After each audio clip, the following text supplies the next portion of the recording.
Okay, we're live. My name is Jamie J. I'm the host of Live with Bottleneck, where we help stop the bottleneck in your business. I'm also the founder and shareholder of Bottleneck Distant Assistance.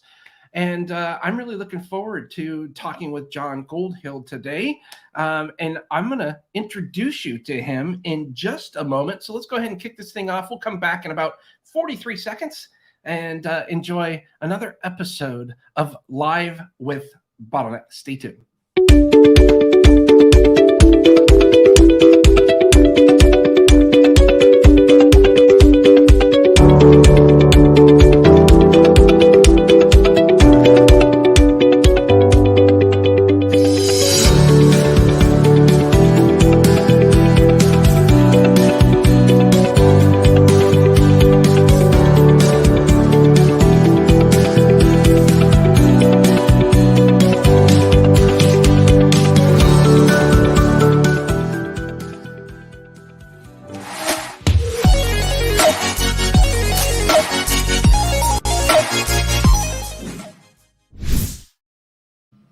And we're live.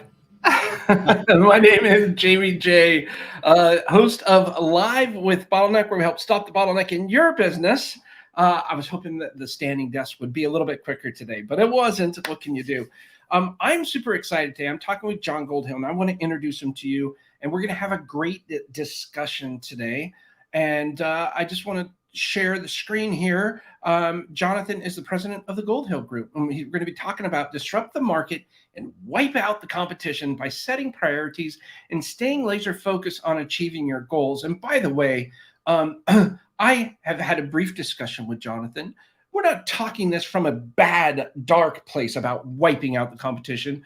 We're wiping out the competition with love. Hell yeah. Let me tell you why Jonathan's going to be able to help to stop the bottleneck in your business. Well, Jonathan has an entrepreneurship in his blood. He grew up in a family that owned one of the largest manufacturers of men's clothing in the U.S. He's launched and scaled several multi-million-dollar businesses and created the largest non-profit lending program in California, which financed over 100 companies in as many industries. Jonathan also created an award-winning entrepreneurial training program that helped hundreds of companies in a diverse range of industries, including aerospace, entertainment, construction, food distribution, technology, and finance, to name a few. His clients includes Kings Hawaiian Bakery, a family business with over $200 million in annual revenue, Niner Bikes, Inc., 5,000 fastest growing company, and Anchor Loans, the second fastest growing business in the San Fernando Valley. Wow, that's where my mom is from. Jonathan's book, Disruptive Succcessor, is an in-depth playbook for driving growth in any business, especially family business, through his 7 Ps framework: purpose, planning, products, people, priorities, processes, performance. Say that time 3 times as fast as you can. And he's a natural team builder who helps his clients put the right people in the right seats and get them doing the right things right. His mission is to challenge people to think differently about how they run their business so that they can have more freedom, earn more money, and make a greater impact. So without any further ado, please allow me to introduce you to the one and only Jonathan Goldhill. How are you, sir? Thank you very much, Jamie. Doing really well today. So excited to be on your show and to talk about this disruption of the marketplace, where you basically lead and rather than follow, rather than imitate, because you're doing things a little bit different, and you're setting goals and setting priorities, and you're driving from the front rather than being in behind the business, if you know what I mean. Yeah, so it's kind of being more proactive instead of reactive, so to speak. Yeah, and it's also about it's about daring to dream and vision, and about having a really big vision. And it's about building a team of people that are excited about a vision that's bigger. I mean, just starting with having a vision is probably a lot bigger than what most other business owners, that is small business owners, have, because most small business owners, as Michael Gerber said, are business owners by default, not by design. And they had some entrepreneurial seizure, like, hey, I could do this plumbing better than my boss, I'll go out on my own. But then they don't really have a vision about what having a world-class plumbing company would look like. And so it's part of having that world-class vision and then setting goals and priorities. And then it's really disrupting the marketplace by being a leader, not a follower. I can align with you heavily on this. I bet. Amen. And thank you for for having the voice and sharing this message, because I think this right here, what you're just talking about, is a very high level, 30,000 foot high level conversation. However, this is everything, in my opinion, to starting, building, growing anything with a business. I don't believe in work-life balance. I believe in life balance. And I believe that a vision has to be something you truly aspire to do in life, and then take that vision and share the message with those that can participate in that vision and believe in the vision. Otherwise, if you don't get, 10 people all fighting towards that same vision, they can go their separate ways, but the ultimate goal is that vision that's sitting up here. If you can't find everybody on your team fighting for that same vision, there's going to be a lot of broken links and people leaving, and sustainability's out the window. Yeah, so let's talk about the interconnectedness of the two, because they're both so important, right? If you spend most of your time focusing on your business vision, then I guarantee you 90% of us will crowd out any vision for our life and what that looks like. If you start with your life and what you want your life to look like and build your business around that, that makes a lot more sense. And even to quote, I'm probably going to botch this quote, but BC Forbes, the grandfather of Forbes, the Forbes 500, the Forbes magazine, said, the business of life is living, not business. And so it's really about having a really clear vision about what you want your life to look like. And so if you're building a company that you're trying to build a great vision, well, if you don't dare to take time to understand what the vision of the people that are part of your company is, if you don't take time to get to know them and care about what is, what matters to them, they'll never align behind you and your vision. And so that's rule number one, right? People don't care how much you know until they know how much you care. Oh, you know what? So yes, yes, and yes, absolutely. Right. So obviously, it looks to me like you're a big reader and you do a lot of research, and I think that's really important, because we always need to keep sharp and maintain and learn new things and find what fits with us, and maybe stuff that doesn't necessarily fit with us, but good to know, helps our knowledge base, right? The more data we take in, the more we can share with others. That being said, how did you get to this point? Starting out, were you working somewhere else and then decided to say, hey, I'm going to go out on my own to help others, or how did that all come to be? I kind of I came from a pretty what I would say privileged background. My grandfather and his brothers built a very successful men's clothing business, as you said in the intro, and it gave me some freedom of coming from a good family, a good home, where I left New York and came to California at the age of 20. And I kind of came on my own personal journey to finish up college and to see what was out there. It was like, the old expression, go west, young man. And California isn't just a state, it's a state of mind. And so I came to experience that state of mind. And so from the age of 20 to 30, I did so many different things. I was involved in a lot of different businesses and nonprofit organizations and causes. And I did not have what you would arguably call was a successful starting career. But look, I had, I started with a successful seed. So there were good morals and good values. And so I was just driven to experience, and I did a lot of personal development work in my early years. And I started a few different organizations, or was an early member of a few different cause-oriented organizations.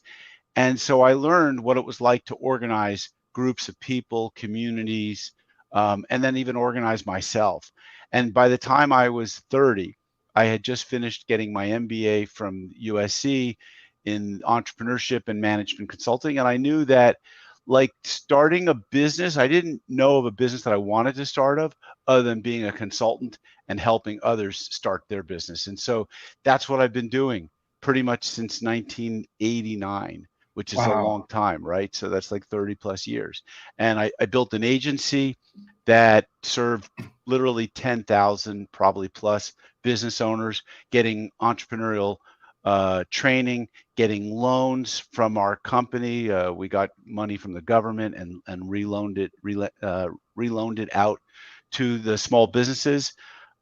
We had probably the largest counseling program in the state of California. It was a very successful agency. It survived for more than 4 decades.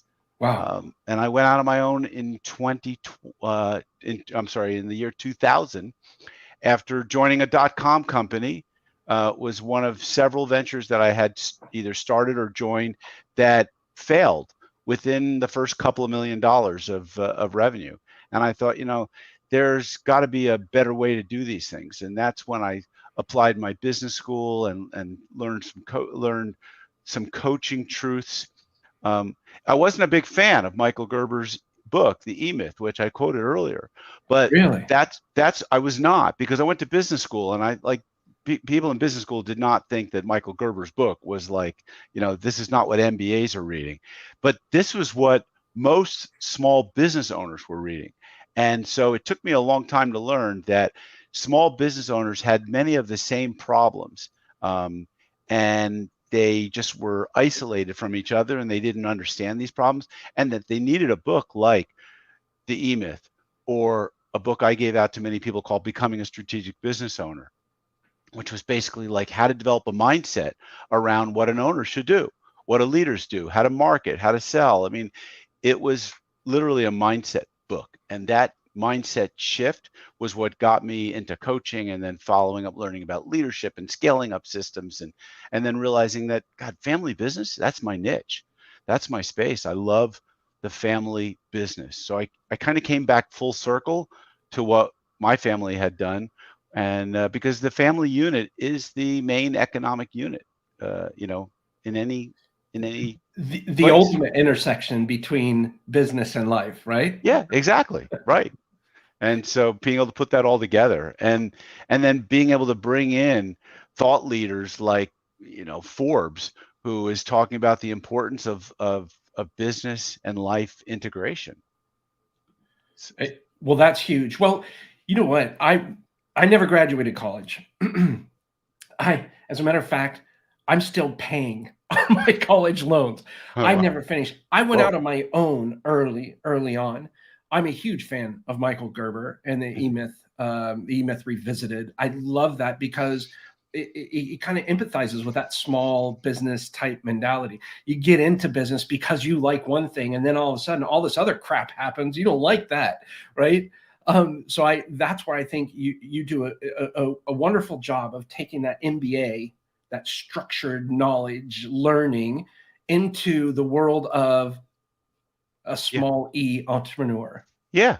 Yeah. I think it's super important. I mean, like years ago, we were doing it by taking stuff that we had learned in business school that came from Boston Consulting Group or McKinsey, and trying to apply it. And it seemed to make sense. There might have been a little bit of a disconnect with small businesses, but it was thought-provoking and thoughtful stuff.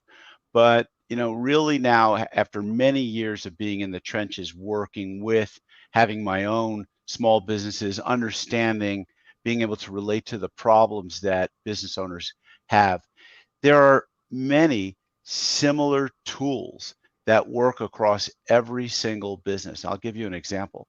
Mm. Like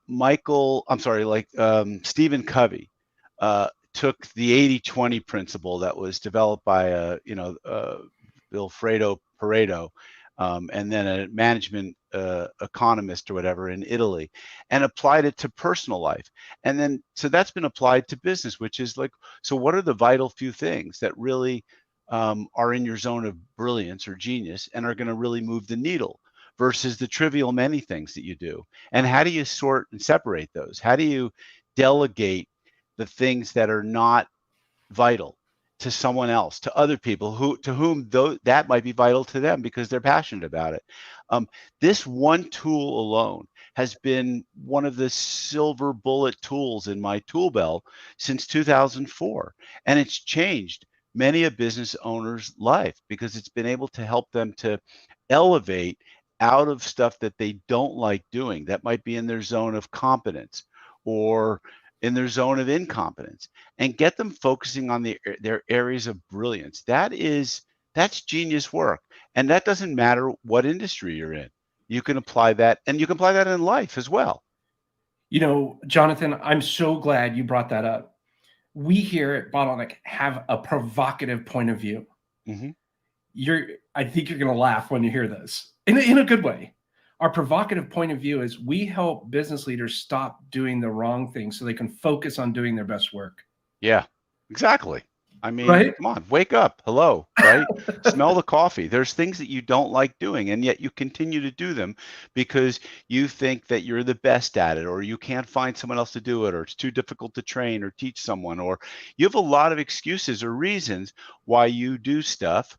I mean, even myself, I find sometimes I'm doing stuff. I have an outsourced team that is in India, and I've got also US virtual assistants that are helping me. And I find sometimes that I'm doing things on social media, like tagging people, because my people in India, and they don't know who these people are. I mean, if Jonathan, just stop, like, look at your process here. Where is it broken? Where do you need to get that information so that your team can take this over, and so that you're not staying up, fixing social media posts that should have tagged people. I mean, it's silly stuff, but these are the things that a perfectionist like me, and I know there's a number of you that are probably perfectionists out there and can relate to, like, that you have to fix everything. Maybe if it's 80% right, that's good enough.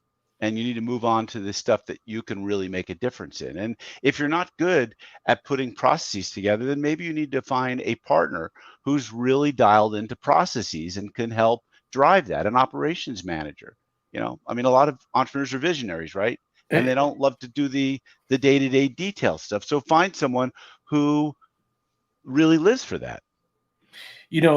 Speaking of that 80-20 rule, that you can apply this to almost everything as well. One of the things I heard you saying was, find somebody that excels, gets energy out of that, right? So, and I learned this from the truly great Scott Beebe, and it's, as a matter of fact, it's the epigraph in my book, and it says, do something as if it's the last time you're ever going to do it. And what that says to me, or the way that I interpret that or internalize that, is whatever's in here, I know what's going on, but nobody else knows what's going on or what I'm expecting. So I need to take everything out of here and do something. I need to document it as if it's the last time I'm ever going to do it. And that does three things for me. Number one, gets it out of my head. When my head's empty, it's more creative, right? Number two, when I can now delegate my expectations to someone else. And number three, they know exactly what it is that I do. And what's beautiful about that is 80% of the time, they're probably going to improve that process because they love doing that. And all their energy is focused on that. So it frees me up to do whatever gives me energy. Yep. And it sounds to me like that's kind of what you help people with. I mean, look, that's just one example of like a personal effectiveness strategy. Let's get to the topic that we were talking about here, which is like disrupting the market and, wiping out the competition. And let's use some examples of corporate strategy. And let's take one that everyone probably knows here, which is Southwest Airlines. And look at how different Southwest Airlines is from all the other airline carriers. Okay, they use one type of airplane. I think it's a Boeing, I don't even know, 636. I can't remember. So one fleet. So in other words, if they have problems with an aircraft, it's really easy to fix because they're all the same parts. Okay, they don't fly from a hub and like a hub and spoke, like most airline carriers where they have a headquarters. They fly point to point, and so they're also a short haul carrier. They focus on three really very disruptive things, which was first, making airline flying fun. So they're the funnest people when they get on the announcements and talk about, wearing your seatbelt and putting your air mask, your mask on, the oxygen mask on. So they made it fun, right? They made it really simple, like bags fly free. It's like simple. They're not going to nickel and dime you on it with extra charges. They made getting on and getting off the plane fast, because it's basically grab your first seat that's comfortable. Like, we're not going to get you to your assigned seat. It takes longer to load an aircraft like that. That was different. The goal is to be making money when you're running an airline, because most airline companies have been losing money. Southwest Airlines made a profit for every quarter. I stopped trekking up until like 5 years ago, but for every quarter for the first 19, 20 years, they never lost money, which is unheard of in the airline industry. And so, because the goal is to get your planes up in the air and flying, that all those types of strategies is about thinking differently and about disrupting the competition. I mean, I've had clients who are in the mountain biking space and came up with my client Niner Bikes years ago came up with the first bike that had a 29-inch mountain bike wheel. Everyone was doing 26 inches. Like, that was what no one questioned, like doing something different. His was bigger. It was like going over a rocky terrain in a Big Mac truck versus trying to get over it in, like, in a Toyota. Goes over the boulders and things much easier. It was differentiating. He named his bike eponymously Niner Bikes, as in 29-inch. It wasn't until several years later that the big brands caught on and go, wow, he's onto something here. They're onto something. They're getting traction in the marketplace. I mean, Kings Hawaiian Bakery is the only bread bakery that I know of that sells their stuff at end caps and in the deli section when you buy like a deli sandwich in a supermarket. It's not where everyone was selling bread. And so by doing things that are distinctive and different, you set yourself apart. And that's the kind of thing. And King's Hawaiian bread is amazing. Amazing bread, right? Exactly. And then you'll go looking for it in the bakery section, but it's never been in the bakery section. It's always been separately marketed in a supermarket. I never even thought about that until you just now brought it up. It's so true. That was their secret thing. And then eventually you're buying whatever the sandwich in the deli counter, and it's with King's Hawaiian Bakery. It's like trademarked. It's like going in and buying a cup of coffee and it's got Mrs. Fields. It features Mrs. Fields' cookies. It's not just any chocolate chip cookies, Mrs. Fields. I mean, so this is what makes successful companies, is by differentiating a strategy. And if you're going to be a disruptive successor in your family business, you have to look at your current products or services and make sure that they're still highly relevant and that they're evolving over time, which is why most family businesses fail. They fail either because the product or service is no longer relevant. Think print shops, think, I don't know, maybe the small hardware store, anything that's been, killed by Walmart or Amazon or the big category killers. But you also have to reinvent the way you do things. If you're in the construction business, you've got to be using technology to drive your business. It's no longer about, pen and paper and sending a crew out there. You have to be tracking and managing all this stuff using sophisticated software and enterprise resource management planning systems. The world is different. Need to adjust. What is that? Oh, I forgot. It was the movie back in the 80s where Ferris Bueller says, "Hey, if you don't take a break and look around every once in a while, Right. It sounds kind of like you're talking about category design in a way. A little. I'm thinking of strategy. I think of strategy in terms of two parts. Well, first of all, I think what strategy is it defines your sales and marketing approach for the most part. But it could be an operational strategy and it could be a financial strategy. Okay, so let's take the strategy of a PayPal or some kind of maybe a Lendio or a mortgage lender or a business lender that does everything through online. I mean, that's operationally different. The whole strategy is different. It's not based on having bank loan officers. It's about people in a back room doing and analyzing numbers, and there's no storefront. So it's a completely different strategy. So yes, category design in terms of doing the business differently. But also strategy is about internal.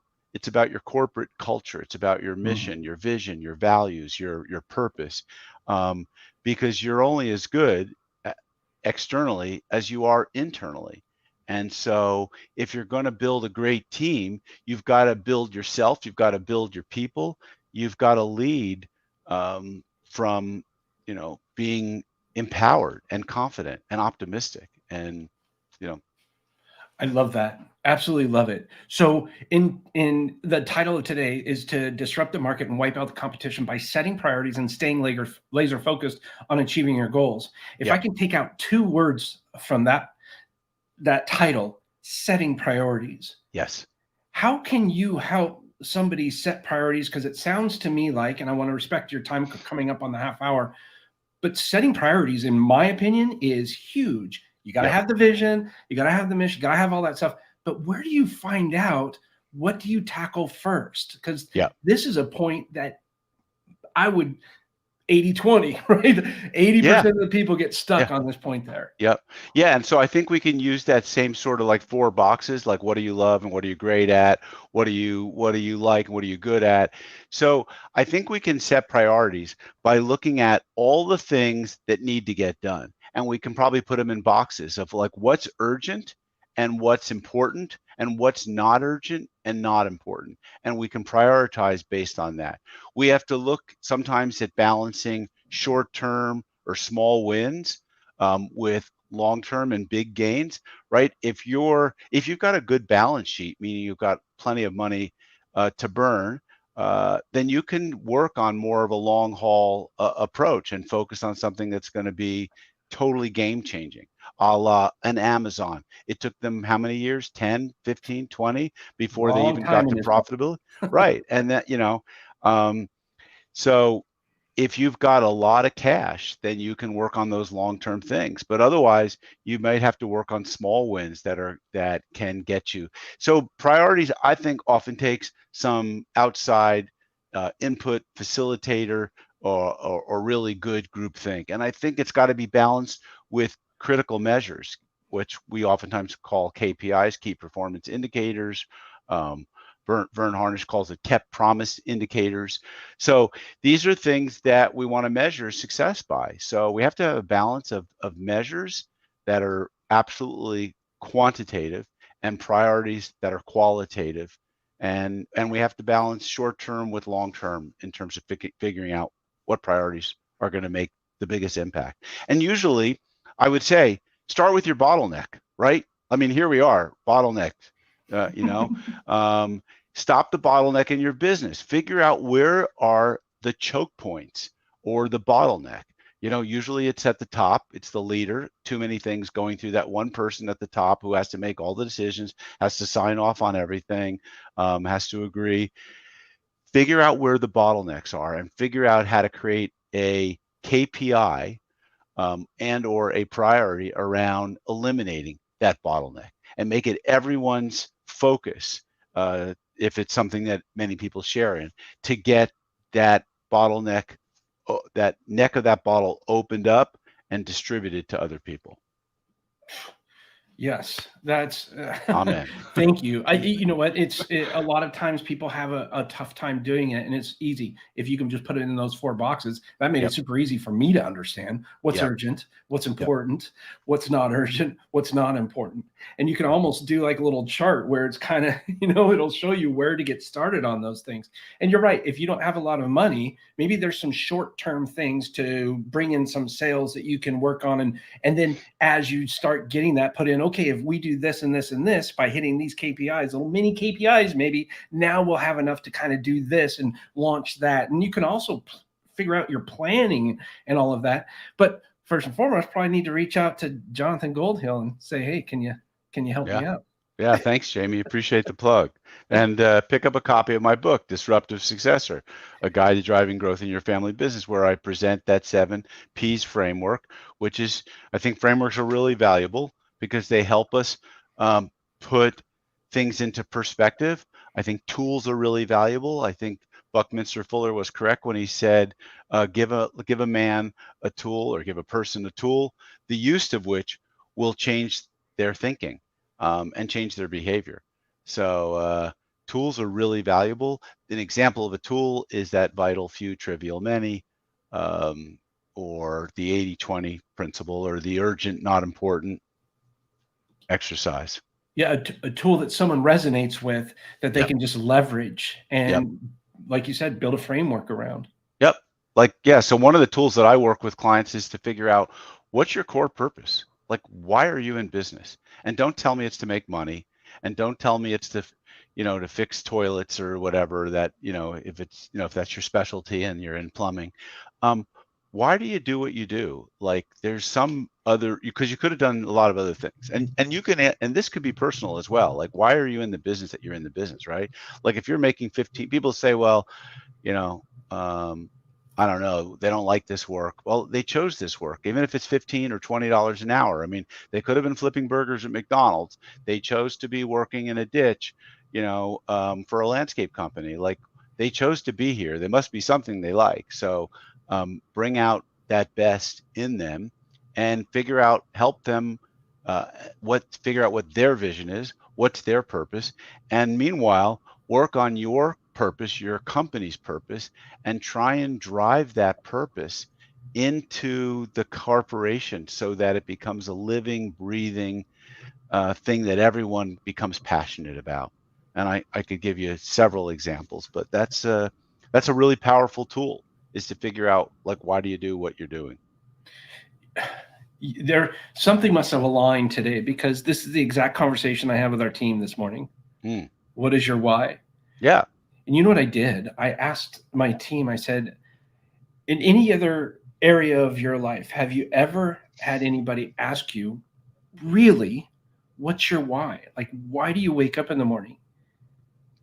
Nobody said that they've ever had anybody ask them that before. No. Right. Exactly. And to me, I'm like, wow, because I think it's so important. Like, what's your why? Yeah. And leveraging on that, and then we can go ahead and wrap up. I'll ask you how people get in touch. But a question that we ask every single person that comes in is, we ask them, okay, what do you want to do after you leave Bottleneck? In the interview process? And it's very thought-provoking. From that, I can find out two things. Number one, what's their true passion? And number two, if I can't provide that, like if they want to be a world-class musician or something, I can't provide that, but I'll be the first person to write a letter of recommendation should they live up to their obligations. But number two is, perhaps we can create a role within the organization that really, really embraces what they are truly passionate about, something maybe we didn't even think of. Right. It's such a unique question to ask, and it gives you so many new ideas. And right off the bat, you're involving someone else's why right off the bat. Well, I'm a big fan of people taking assessments to learn more about themselves. I think it starts with knowing thyself really well, to figure out, like, do you belong in a sales role? Do you belong in a marketing role? Do you belong in a operations role? I mean, that stuff you start to figure out, like, hey, are you better with people, or are you better with things? Are you, are you a team builder, or are you like a visionary who wants to lead? I mean, there's lots of different roles and places, and everyone's unique and different. There's a ton of different assessments, from the basic DISC or Colby or what else? Myers-Briggs.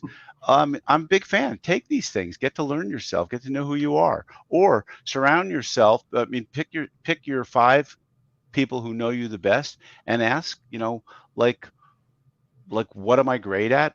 Like, what am I really good at? What do you think?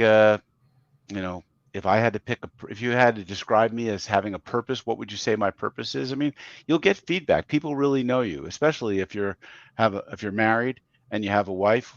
Wives will be really honest with their husbands. Not so much the other way around. Men don't know how to be as direct like that. But yeah, these are, learning is a lifelong endeavor, if you ask me. And the best players or workers in our company are people that want to learn. And because learners end up becoming leaders, and because they end up teaching others. So, surround yourself with people who want to learn, who want to lead. All it can do is grow your business. That wouldn't be the worst thing, would it, Jamie? That wouldn't suck. Exactly. Well, Jonathan, thank you so much. I really do want to respect your time, and we Yeah. can wrap up. But how do Sure. people reach out to you and get in touch with the one and only Jonathan Goldhill? Well, you've given them a lot of different options here on your on this little system, StreamYard. I think the easiest way, if you're into podcasts and that's why you're listening to this, is to go over to my podcast and check it out. You can find it on my website, thegoldhillgroup.com. You'll find our podcast. You could also just find it by typing in Disruptive Successor Show, which will probably also lead you to my book. So all those paths will lead you to my website, which can take you to all my social media platforms. But yeah, go to thegoldhillgroup.com/podcast, where you can find the Disruptive Successor Show and my book and more about my coaching. Fantastic. And wrap up today. Yeah, guys, we all have just one life to live, and we get to choose how we want to live it. And so figure out, I think, what really matters the most to you. For most of us, it's probably family and friends and loved ones, and figure out how you can really spend and give the most quality of your life to those people, if that's what it is. And then figure out how to organize your business around that so that you've got a nice balance, if you will, of the work and the life, and you're bringing your best self to your family, your loved ones, or whatever it is that you want. So that's my closing thoughts. Oh my gosh, Jonathan, thank you. Thank you. Thank you. Can you hold on just for a second while I go ahead and wrap up here? Absolutely. My pleasure. Fantastic. I told you Jonathan Goldhill would be interesting to listen to. Now, if you're watching this live, feel free to make comments. If you're watching this, let's say in evergreen mode and watching on a replay, if you leave comments there or have questions, I will still make sure to get those questions and over to Jonathan. I really want you to meet Jonathan. I think it's very, very important. If there's a couple things that you're looking for, if you are overwhelmed, are you working incredibly long hours? Is your relationship not working very well because your work is affecting it? Are you bringing work home with you? Are you afraid to delegate because of some reason? Do you have all of your systems documented in a step-by-step form? Would you like to figure out how to do that? Would you like to figure out what's urgent, what's not urgent, what is important, what's not important? It sounds simple. Jonathan can make it very easy for you to understand. So I highly encourage you to go and visit thegoldhillgroup.com. You can email Jonathan. He's on all of the social media channels, so you can find him pretty much anywhere. Definitely recommend picking up and reading his book, Disruptive Successor, a guide to driving growth in your family business. If you are a family business owner, working with family can be tough sometimes, but it can be a lot of fun. So I encourage you to reach out to Jonathan and have a conversation with him. If you liked today's episode, learn how you can break through the bottleneck in your business by visiting bottleneck.online/BTV, stands for Bottleneck Television, where we have this video and many more on Facebook, Twitter, LinkedIn, and YouTube. Also, check out my book, Quit Repeating Yourself, How Today's Leaders Are Using Systems and Processes to Grow Their Business the Right Way. You can go to quitrepeatingyourself.com. Again, we were talking with Jonathan Goldhill, president of Goldhill Group today. We're talking about disrupt the market and wipe out the competition by setting priorities and staying laser focused on achieving your goals, and that could be in life and or business. Previously, I had a wonderful conversation with Martha Krejci. She was fantastic. We talked about how to reach 96% of your people that aren't responding to your marketing. She's an author, keynote speaker, founder, and CEO of Martha Krejci Company. And we just talked this past Wednesday. She's fantastic. If you missed that one, I highly recommend checking it out. Coming soon to your earbuds, $40,000 in 40 days challenge. There you go. Zachary Booth's going to be, he is a coach, a visionary of Driving for Dollars Mastery. So we're going to have a conversation Wednesday, May 11th, 2022 at 2 p.m. Central, 3 p.m. Eastern. Whew, that was a mouthful. Thank you so much for joining us. One more time, I'm going to go ahead and highly recommend reaching out to the one and only Jonathan Goldhill, who is the president of the Goldhill Group. Please reach out to him if you are a family-owned business and you are looking to make it to that next level. Without any further ado, please remember to create your own ripple. Have a blast, and we will talk with you soon.